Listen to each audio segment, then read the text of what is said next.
Olá pessoal, tudo bem? Vamos fazer a correção da atividade sobre poema da semana passada. Então acompanhem comigo aí a correção.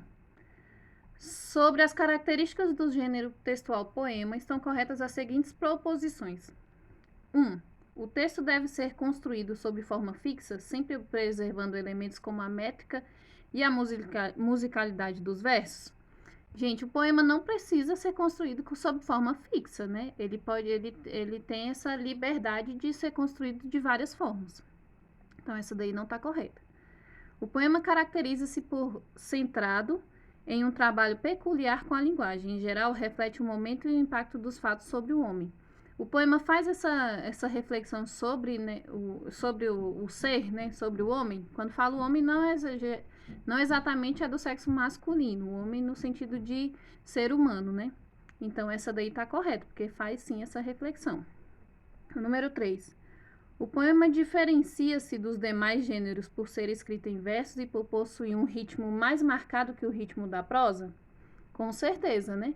O poema ele é escrito em verso diferente da prosa. O que é a prosa? Um livro, por exemplo, o livro que vocês leram na semana retrasada é um livro escrito em prosa. E um poema ele é escrito em versos. Então essa daí também está correta. Número 4. A poesia não é exclusividade do poema, ela é uma atitude subjetiva que pode estar nas mais variadas manifestações artísticas. Quando fala uma atitude subjetiva, subjetiva é aquilo que dá a possibilidade de você imaginar, de você ir além, não ficar apenas no óbvio. Então, a poesia, ela tem esse intuito? Sim. Então, a 4 também está correta. Então, a resposta certa aí é a letra C, 2, 3 e 4 estão corretas. Próximo. Leia os poemas abaixo, né? Autorretrato. Provinciano que nunca soube escolher bem uma gravata, pernambucano a quem repugna a faca do pernambucano. Poeta ruim que na arte da prosa envelheceu na infância da arte. E até mesmo escrevendo crônicas ficou cronista de província, arquiteto falhado, músico falhado, engoliu um dia um piano mais o teclado. Ficou de fora, sem família, religião ou filosofia, mal tendo a inquietação de espírito que vem do sobrenatural e, em matéria de profissão, um físico profissional. Isso é um poema de Manuel Bandeira, né? Texto 2. Poema de sete faces. Quando eu nasci, um anjo torto, desses que vivem na sombra disse: Vai, Carlos, ser gaúcho na vida. As casas espiam os homens que correm atrás de mulheres. A tarde talvez fosse azul, não houvesse tantos desejos. Meu Deus, por que me abandonaste? Se sabias que eu não era... Meu Deus, por que me abandonaste? Só um minutinho, deixa eu subir aqui que eu esqueci. Meu Deus, por que me abandonaste? Se sabias que eu não era Deus, se sabias que eu era fraco. Mundo, vasto mundo. Se eu me chamasse Raimundo, seria uma rima, não seria uma solução. Mundo, vasto mundo, mas é vasto o meu coração. Então esse aí é outro poema de Carlos Drummond de Andrade. Aí vamos para as questões aí. Esses poemas têm em comum o fato de descreverem aspectos físicos dos próprios autores. Em nenhum momento está falando sobre os aspectos físicos, né? Refletirem um sentimento pessimista? Sim, olha o pessimismo dele lá sobre as rimas, né? Nesse do Carlos Drummond de Andrade. E olha o pessimismo dele sobre ficar sem família, sobre essa questão de filosofar lá do autorretrato. Vamos para a questão número 3. Sobre a origem da poesia. A origem da poesia se confunde com a origem da própria linguagem. Talvez fizesse mais sentido perguntar quando a linguagem verbal deixou de ser poesia, ou qual a origem do discurso não poético, já que, restituindo laços mais íntimos entre os signos e as coisas por eles designadas, a poesia aponta para o uso muito primário da linguagem, que parece anterior ao perfil da sua ocorrência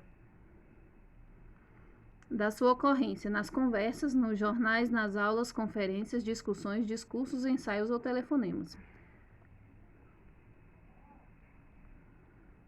No seu estado de língua, no dicionário, as palavras intermediam nossa relação com as coisas, impedindo nosso contato direto com elas. A linguagem poética inverte essa relação, pois vindo a se tornar ela em si coisa, oferece uma via de acesso sensível mais direto entre nós e o mundo. Já perdemos a inocência de uma linguagem plena assim. As palavras se desapregam das coisas, assim como os olhos se desapregam dos ouvidos, ou como a criação se desapregou da vida. Mas temos esses pequenos oásis, os poemas, contaminando o deserto de referencialidade. Esse é um texto de Arnaldo Antunes falando sobre a origem da poesia. Vamos analisar a questão aí. No último parágrafo, o autor se refere à plenitude da linguagem poética, fazendo em seguida uma descrição que corresponde à linguagem não poética, ou seja, a linguagem referencial. Pela descrição apresentada, a linguagem referencial teria em sua origem o seguinte traço fundamental: o desgaste da intuição, a dissolução da memória, a fragmentação da experiência ou enfraquecimento da percepção. Então, essa linguagem referencial aí tem em sua origem o que? A fragmentação da experiência. O que é fragmentação? É a divisão da experiência em partes, né? É a divisão da experiência em pedaços. Isso que é fragmentação. Sobre a linguagem poética, é incorreto afirmar.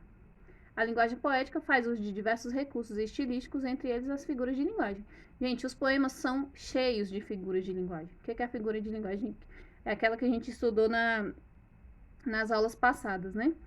Figura de linguagem é aquela que a gente usa para expressar determinados, fugiu a palavra aqui, mas só um instante. A gente usa as figuras de linguagem para ser menos literal. Como assim, professora? A gente usa para colocar as palavras no sentido figurado, não no sentido real. Então, é por isso que a gente usa as figuras de linguagem. Então, assim, os poemas são repletos de figuras de linguagem. Então, essa questão aí está certa.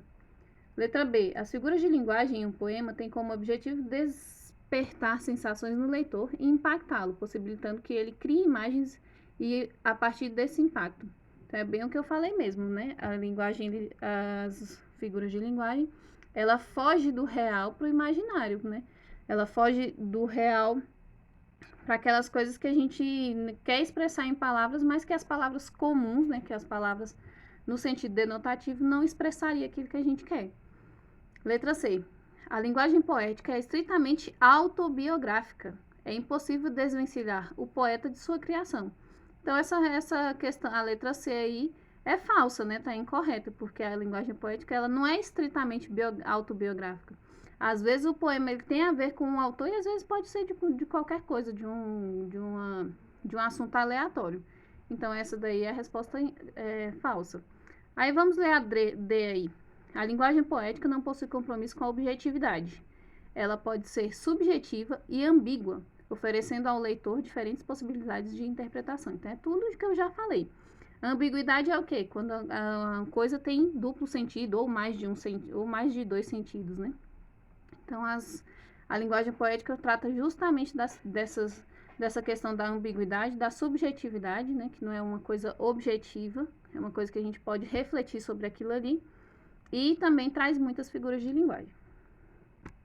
Vamos para o número 5. Copie o soneto de fidelidade de Vinícius de Moraes e faça uma reflexão sobre o poema.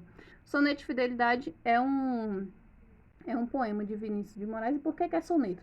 Um soneto ele é composto de 4 estrofes, né?